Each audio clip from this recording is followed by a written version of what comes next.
సోకు మరి సున్నితం దాన్ని ఎలా సాకటం లేత నడుం తాళదు నా గాలి దుమారం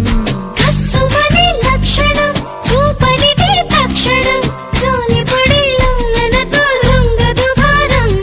ఇట్టే వచ్చి అల్లుకో ఇచ్చే విచ్చి ఆర్చి తీర్చి ఆదుకో గిచ్చి గిచ్చి హాయ్ హాయ్ హాయ్ హాయ్ లంగా ఓణి నెటితో రద్దయిపోని